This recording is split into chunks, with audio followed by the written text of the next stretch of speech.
प्यारे साथियों नमस्कार। कैसे हैं आप लोग और कैसी चल रही है आपकी स्टडी। तो आई होप आप सभी काफ़ी बेहतर होंगे और आपकी स्टडी भी काफ़ी मस्त चल रही होगी। तो आज के इस वीडियो पे आपको मैं बताने वाला हूं क्लास 12th केमिस्ट्री के आपकी 10 काफ़ी ज़्यादा इंपॉर्टेंट रिएक्शन, यानी कि ये जो 10 अभिक्रियाएं हैं अगर आप इनको पढ़ लेते हैं तो बोर्ड एग्जाम में जो आपका नेमिंग रिएक्शन है और जो आपकी अभिक्रियाएं जो है बोर्ड एग्जाम में आती हैं, ठीक है, तो उन रिएक्शन से आपका काफ़ी ज़्यादा जो है छुटकारा होने वाला है। तो ये 10 रिएक्शन समझ सकते हैं, काफ़ी इंपॉर्टेंट है। तो वन शॉट के माध्यम से हम लोग पूरा अच्छे तरीके से समझने वाले हैं इनका परिभाषा के साथ, और साथ ही हम लोग रिएक्शन भी आपके सामने कराने वाले हैं, ठीक है। तो वीडियो काफ़ी इंपॉर्टेंट है, आपको अंत तक देखना है। शुरू करते हैं। सबसे पहली रिएक्शन आपके सामने देख सकते हैं, इस अभिक्रिया का नाम है रोजेनमुंड अभिक्रिया। तो अब यहाँ पर इसको हम लोग समझते हैं कि आखिरकार इसमें होता क्या है, हमें क्या जो है इसमें प्रोडक्ट प्राप्त होता है, ठीक है। तो समझिएगा, और यहाँ पर आपके सामने इसका रिएक्शन में कराने वाला हूँ। तो यहाँ पर देख सकते हैं इसकी परिभाषा है कि इस अभिक्रिया में एसिड क्लोराइड, ठीक है, एसिड क्लोराइड का PdBaSO4 है ना, यहाँ पर जो है आपका पैलेडियम और ये क्या है BaSO4 बेरियम सल्फेट, ये क्या है उत्प्रेरक का कार्य करेगा, ठीक है ना। उत्प्रेरक उबलती जाइलिन की उपस्थिति में हाइड्रोजन द्वारा आंशिक अपचयन करने से एल्डिहाइड प्राप्त करना रोजेनमुंड अभिक्रिया कहलाती है। देखिए, आपको अगर ये जो थ्योरी है समझ में नहीं आई तो कोई दिक्कत नहीं, सिर्फ आपको क्या करना है, फोकस करना है तो हमारे इस रिएक्शन पर। जब मैं आपको रिएक्शन करा के बताऊंगा तो आप अच्छे से इसको समझ जाएंगे। सबसे पहले इसमें कह रहा है कि एसिड क्लोराइड आपको लेना है। जैसे यहाँ पर आप ले सकते हैं क्या, एसिड क्लोराइड की जगह पर यहाँ पर CH3, ठीक है, जो मैं आपको यहाँ पर बता रहा हूँ वैसे ही रिएक्शन आपको कराना है, ठीक है ना। तो यहाँ पर लेंगे CH3 और फिर आपको यहाँ पर लेना है CO और यहाँ पर कर लीजिए Cl, ये आपका हो जाएगा एसिड क्लोराइड। फिर कह रहा है यहाँ पर आपको PdBaSO4, ये तो उत्प्रेरक है ना, उत्प्रेरक का कार्य करेगा। और इसको कह रहा है कि उबलती जाइलिन में हाइड्रोजन द्वारा, तो यहाँ पर इसमें आप क्या लेंगे, हाइड्रोजन, ठीक है, H2 हाइड्रोजन ले लिए। फिर इसके बाद आपको यहाँ पर जो है इसका करा देना है रिएक्शन, और यहाँ पर देखिए आपको इसमें क्या लेना है उत्प्रेरक, तो यहाँ पर लेना है PdBaSO4, तो ये हमारा क्या है उत्प्रेरक है, ठीक है ना, ध्यान दीजिएगा, उत्प्रेरक लिख दिए। तो यहाँ पर हमारा हो गया। अब इसके बाद यहाँ पर जो चीज़ बनेगा उसको चलिए लिखते हैं। तो यहाँ पर क्या बनेगा, तो आंशिक अपचयन करने पर एल्डिहाइड प्राप्त होता है। देखिए यहाँ पर एल्डिहाइड बनेगा, तो आपको यहाँ पर CH3 ये तो हमारा बचेगा, तो यहाँ पर लिखेंगे CH3 और एल्डिहाइड ग्रुप क्या होता है CHO, तो यहाँ पर देखिए CHO। अब इसमें क्या बचेगा, यहाँ पर जो बचेगा उसको बाद में लिख देंगे। देखिए C और यहाँ CH निकला तो यहाँ पर H बचा ना, एक हाइड्रोजन परमाणु, तो एक यहाँ पर और ये Cl, तो यहाँ से मिलकर आपका HCl बना देगा ये, ठीक है। तो ये HCl आपका अलग हो गया और ये बन गया एल्डिहाइड, ठीक है। तो ये आपका क्या है, इसको बोलते हैं एसिटिल्डिहाइड बोला जाता है, तो एल्डिहाइड ग्रुप जुड़ा है। तो ये आपका यहाँ पर होता है रोजेनमुंड अभिक्रिया, ऐसे ही करा देना है बस। चलिए यहाँ पर नेक्स्ट देखते हैं, दूसरा रिएक्शन आपके सामने है, देखिए कार्बिलएमीन अभिक्रिया, ये भी काफी इंपॉर्टेंट है और यहाँ पर मैं आपको इसका पूरा अच्छे तरीके से समझाने वाला हूँ, ठीक है। देखिए यहाँ पर इसकी परिभाषा क्या है, कहा गया है कि एथिल एमीन को क्लोरोफॉर्म और एल्कोहलीय पोटेशियम हाइड्रोक्साइड के साथ गर्म करने पर एथिल आइसोसाइनाइड बनता है। देखिए इसमें क्या है, यहाँ पर आपको लेना है एथिल एमीन, ठीक है ना। सबसे पहले यहाँ पर आपको क्या लेना है, एथिल एमीन। तो चलिए लेते हैं हम लोग यहाँ पर और फिर इसका रिएक्शन कराते हैं आपके सामने। तो देखिए एथिल एमीन क्या होता है, C2H5 और एमीन ग्रुप इसमें जोड़ना है, तो आप क्या जोड़ेंगे यहाँ पर NH2, ठीक है, NH2, ठीक है। तो यहाँ पर आप NH2 जोड़ दीजिए। फिर इसके बाद आइए नेक्स्ट यहाँ पर अगला देखिए क्या होता है। यहाँ पर अगला आपको यहाँ पर लेना है एल्कोहलीय पोटेशियम हाइड्रोक्साइड और क्लोरोफॉर्म, तो यहाँ पर इसमें लेंगे CHCl3, ये हो गया हमारा क्लोरोफॉर्म हो गया। और इसी में क्या लेना है यहाँ पर एल्कोहलीय पोटेशियम हाइड्रोक्साइड यानी कि KOH। अब देखिए यहाँ पर Cl3 है ना, तो इसके लिए आपको यहाँ पर क्या करना है KOH है, सॉरी, तो इसमें आप 3 लगा देंगे यहाँ पर, है ना, रिएक्शन को बैलेंस करने के लिए। फिर देखिए यहाँ पर आप इसको करा दीजिए रिएक्शन को। जब रिएक्शन आप कराएंगे इसको तो फिर यहाँ पर क्या बनता है, यहाँ पर कहा गया है कि एथिल आइसोसाइनाइड यानी इसे बोलते हैं एथिल कार्बिल एमीन, तो ये आपका बनता है। देखिए यहाँ पर नीचे लिखते हैं, तो यहाँ पर बनेगा C2H5 जो यहाँ पर है, ठीक है, और इसके बाद यहाँ पर ये आपका हो गया, और इसका एक कार्बन तो NC, ये हो गया हमारा एथिल आइसोसाइनाइड, ठीक है ना, ये होता है एथिल आइसोसाइनाइड। फिर यहाँ पर देखिए नेक्स्ट क्या बचेगा, तो ये आपका 3K है और ये Cl3 है, तो यहाँ पर बनेगा 3KCl, ये बैलेंस हो गया पूरा का पूरा आपका। अब देखिए यहाँ पर फिर क्या बचेगा, तो आपका यहाँ पर देखिए कार्बन और ये नाइट्रोजन हट गया, तो यहाँ पर आपका H और ये H, तो H3 और ये H आपका एक बचा, तो यहाँ पर H4, तो यहाँ पर इसको बैलेंस करिए थोड़ा सा, तो ये कैसा बनेगा, यहाँ पर आपका 3 × 2, तो यहाँ पर 3H ये हो गया, और ये H और यहाँ पर 3, तो यहाँ पर 6H, यानी कि आप इसको लिखेंगे 3H2, है ना, और हाइड्रोजन यहाँ पर आपका 3 है ना, सॉरी ऑक्सीजन, तो इसको आप कर दीजिए O, तो 3H2O, ये आपका पूरा देखिए बैलेंस हो चुका है इस प्रकार से, है ना। तो ये रिएक्शन हमारी बन गई, और बस ऐसे ही होती है आपकी कार्बाइल-एमीन अभिक्रिया। नेक्स्ट यहाँ पर देखते हैं, आपके यहाँ पर 2 रिएक्शन हो चुके हैं। अगला देखिए नंबर 3 है आपका यहाँ पर, जो कि काफी इंपॉर्टेंट है आपके लिए, ये आपका होने वाला है सिम्ट अभिक्रिया। तो सिम्ट अभिक्रिया में देखिए क्या बनता है, इसको समझिएगा अच्छे तरीके से। तो इसमें बताया गया कि जो सिम्ट अभिक्रिया है यह प्राथमिक एमीन बनाने की विधि है। तो किसकी विधि है, प्राथमिक एमीन, जिसे प्राइमरी एमीन आप बोलते हैं। तो ये प्राथमिक एमीन बनाने की विधि है कार्बोक्सिलिक अम्ल की अभिक्रिया हाइड्रोजोइक एसिड यानी कि N3H, इसको बोलते हैं हाइड्रोजोइक एसिड, के साथ सांद्र H2SO4 की उपस्थिति में 0 डिग्री सेल्सियस पर कराने पर मेथिल एमीन बनता है। मतलब यही होता है प्राथमिक एमीन या प्राइमरी एमीन। तो चलिए कराते हैं आपके सामने पूरा रिएक्शन। देखिए सबसे आपको क्या, सबसे पहले इसमें क्या लेना है, कार्बोक्सिलिक अम्ल। तो यहाँ पर आपका आ जाएगा कार्बोक्सिलिक अम्ल यानी कि CH3 ले लेंगे, और यहाँ पर कार्बोक्सिलिक ग्रुप जो होता है आपका COOH होता है, ठीक है। तो ये हो गया हमारा कार्बोक्सिलिक ग्रुप। फिर यहाँ पर आपको क्या लेना है इसमें, तो हाइड्रोजोइक एसिड यहाँ पर लेंगे N3H, ये होता है हाइड्रोजोइक एसिड, ठीक है। और इन दोनों को करा देंगे क्या, यहाँ पर रिएक्शन, वो भी 0 डिग्री सेल्सियस पर सांद्र H2SO4 की उपस्थिति में। तो यहाँ पर लेंगे हम लोग कॉन्सेंट्रेट, यहाँ पर क्या लेंगे, सांद्र H2SO4 यानी सल्फ्यूरिक अम्ल। तो ये ले लिए, और कितने डिग्री पर कराना है, तो 0 डिग्री सेल्सियस पर, ठीक है। जब इसको गर्म कराते हैं तो मेथिल एमीन बनता है। क्या बनता है, मेथिल एमीन। तो ये हो जाएगा CH3 और यहाँ पर NH2, ठीक है ना, NH2, तो ये आपका NH2 बनेगा। और इसके बाद यहाँ पर आपका रिएक्शन बैलेंस अभी नहीं हुआ है, तो यहाँ पर N3, और इसमें क्या बचेगा, देखिए N2 बचेगा, नाइट्रोजन आपका, ये नाइट्रोजन गैस, तो ये आपका अलग हुआ। और यहाँ पर अभी क्या बचेगा, तो यहाँ पर आपका बच जाएगा प्लस CO3, ये आपका इस प्रकार से पूरा रिएक्शन बैलेंस हो चुका है। तो ये आपका क्या है, सिम्ट अभिक्रिया है, जिसमें आप रिएक्शन को ऐसे करके बैलेंस कर सकते हैं। मेन प्रोडक्ट आपका हो गया यहाँ पर मेथिल एमीन, ठीक है ना, क्योंकि एमीन बनाने की ये विधि है। अगला देखिए नेक्स्ट यहाँ पर आपके सामने है नंबर 4, विलियमसन अभिक्रिया या विलियमसन संश्लेषण। तो इसमें देखिए मेन आपका जो प्रोडक्ट बनता है इस रिएक्शन में, वो होता है हमारा डाईएथिल ईथर, ठीक है। ईथर के निर्माण की ये विधि है। तो चलिए जानते हैं, यहाँ पर कहा गया कि किसी धातु एल्कोक्साइड को किसी एल्किल हाइलाइट के साथ गर्म करके ईथर प्राप्त करना विलियमसन संश्लेषण कहलाता है। काफी सिंपल रिएक्शन है, बाकी यहाँ पर चलिए कराते हैं। सबसे पहले आपको लेना है, कह रहा है कोई धातु एल्कोक्साइड। एल्कोक्साइड का मतलब है यहाँ पर आप कोई भी, जैसे लेंगे हम लोग यहाँ पर सोडियम एथॉक्साइड ले सकते हैं, जैसे यहाँ पर आप लीजिए, चलिए C2H5, है ना, ये हो गया। और इसमें एल्कोक्साइड में आप ONA कर देंगे, तो ये हमारा बन जाएगा क्या, सोडियम एथॉक्साइड, ठीक है ना, सोडियम एथॉक्साइड। फिर क्या करेंगे, यहाँ पर कह रहा है कि एल्किल हाइलाइड। तो एल्किल हाइलाइड यहाँ पर आप क्या लेंगे, इसी के इक्वल लेना है, क्योंकि हमें यहाँ पर ईथर बनाना है। तो इसमें लेंगे C2H5, और फिर आप लेंगे यहाँ पर क्या, आई ले सकते हैं, ठीक है, मतलब हाइलाइट का कोई भी ले सकते हैं, जैसे कि Cl भी ले सकते हैं, ठीक है। तो एथिल क्लोराइड बन जाएगा। तो हाइड्रोजन परिवार का कोई भी तत्व आप यहाँ पर ले सकते हैं। फिर क्या करेंगे, इसको करा देंगे हम लोग रिएक्शन। तो यहाँ पर देखिए जब इसको हम लोग गर्म करते हैं तो क्या बनता है, यहाँ पर ईथर प्राप्त होता है। तो मतलब यहाँ पर डाईएथिल ईथर, C2H5 इधर का ये बना, और O आपका यहाँ पर है, फिर इधर का C2H5 ये बन गया। एंड नेक्स्ट यहाँ पर क्या बचेगा, Na और ये I, तो प्लस करके आप यहाँ पर नीचे लिख देंगे NaI, तो ये सोडियम आयोडाइड आपका इधर बच गया। तो उम्मीद करूंगा आप लोग इसको भी अच्छे से समझ गए होंगे, काफी सिंपल सी रिएक्शन है।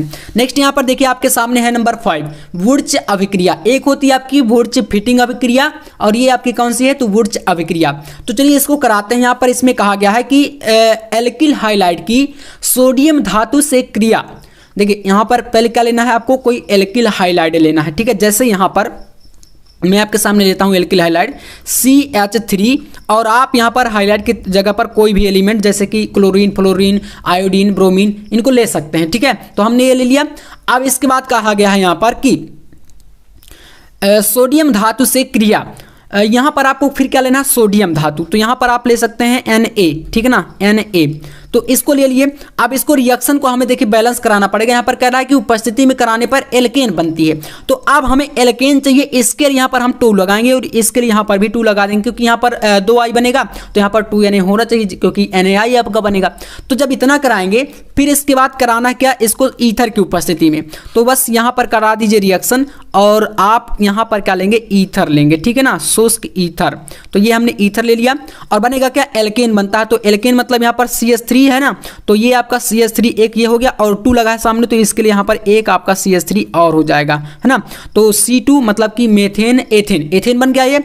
फिर यहाँ पर क्या बचेगा, तो यहाँ पर नीचे लिख देते हैं, देखिए ये Na है ना, तो Na हो गया और इधर का I है, तो यहाँ पर 2 लगा है और ये भी 2, तो यानी कि आपको सामने 2 लगा दें तो ये आपका 2Na बन गया, जो कि रिएक्शन को पूरा हमारा यहाँ से संतुलित कर देता है, पूरी रिएक्शन को, है ना। तो चलिए बढ़ते हैं नेक्स्ट। यहाँ पर आपके सामने देख सकते हैं नंबर 6, डिहाइड्रोहाइलोजनीकरण अभिक्रिया।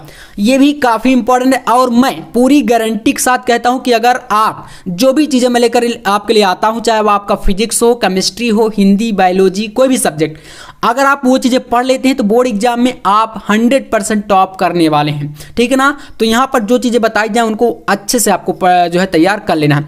चलिए जानते हैं डिहाइड्रोहाइलोजनीकरण अभिक्रिया क्या होती है।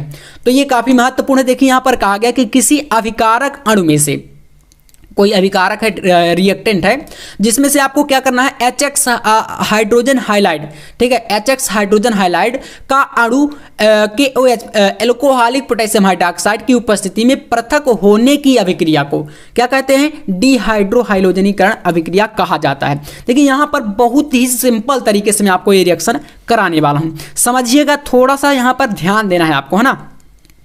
जैसे इसको अगर हम चाहें तो यहां पर लिख सकते हैं क्या, इस प्रकार से आप लिख लीजिए C और ये आपका डबल, ठीक है ना। तो यहां पर आपका 1 2 कार्बन हो गया ना। इधर आप देखिए इसमें लगाइए H इधर और यहां पर H लगाइए, तो एक आपका यहां पर 1 2 3 4 5 हाइड्रोजन और एक आपका यहाँ पर कोई भी, देखिए क्योंकि कह रहा है कि आपको HX, तो एक हाइड्रोजन भी इसमें लेना है, ठीक है ना, हाइड्रोजन। तो देखिए आपका यहाँ पर हो जाएगा H। जब आप लोग 10th में हाइड्रोकार्बन पढ़े होंगे तो आपको पता होगा कि इसके फार्मूले कैसे बनते हैं, CnH2n+2 ऐसा करके।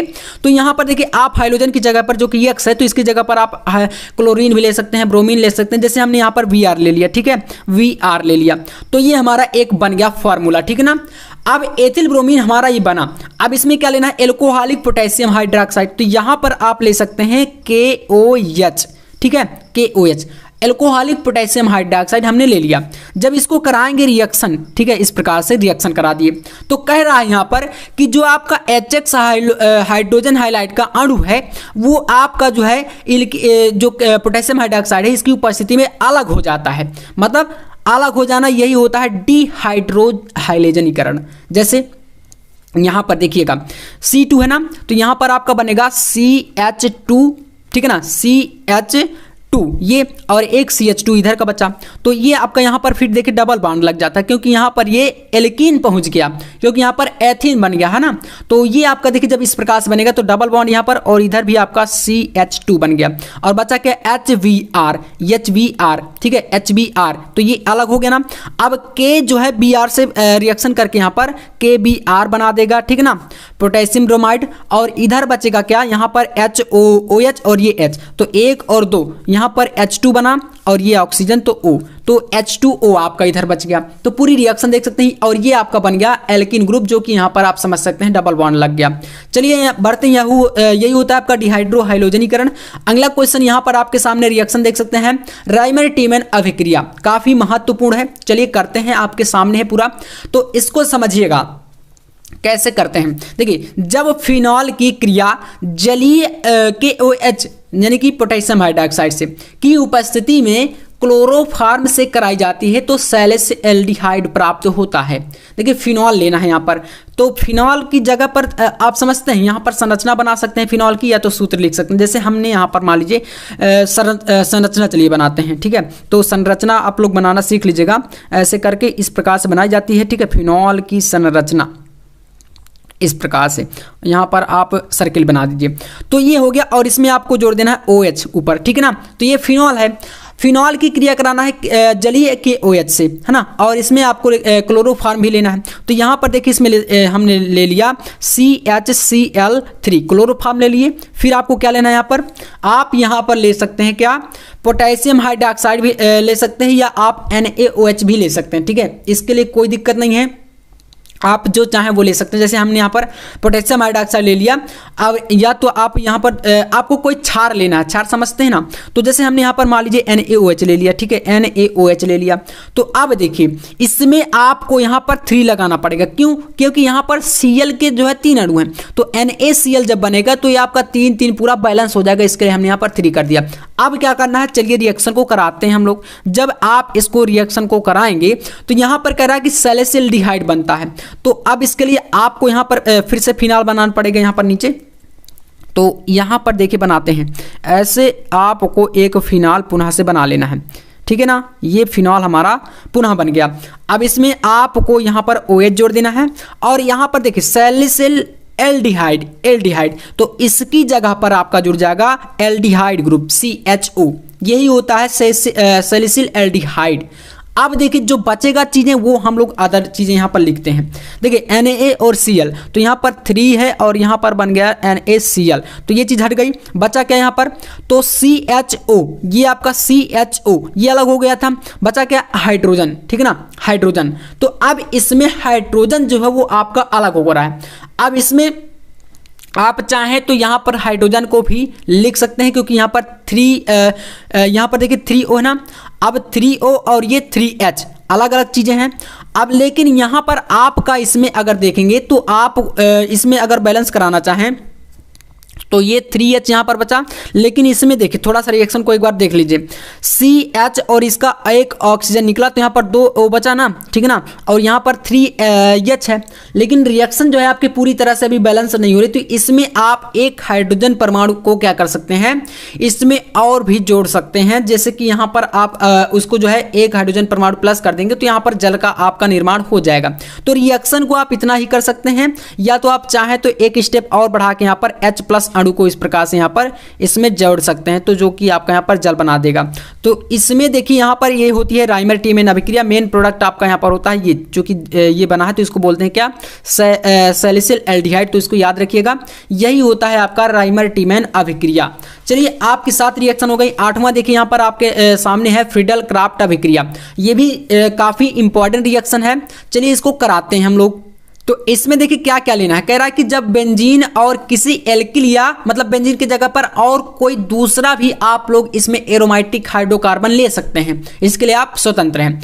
तो यहाँ पर कह रहा है कि बेंजीन या किसी एल्किल या एसिल हाइड्राइड को निर्जल AlCl3 उत्प्रेरक की उपस्थिति में अभिकृत करते हैं, यानी अभिक्रिया कराते हैं। तो बेंजीन नाभिक का हाइड्रोजन परमाणु एल्किल या एसिल मूलक द्वारा प्रतिस्थापित हो जाता है। जैसे यहाँ पर आप क्या लेंगे, पहले तो बेंजीन ले सकते हैं। तो चलिए लेते हैं हम लोग यहाँ पर बेंजीन। तो बेंजीन का फॉर्मूला क्या होता है पता है आपको, C6H6, ये हो गया बेंजीन।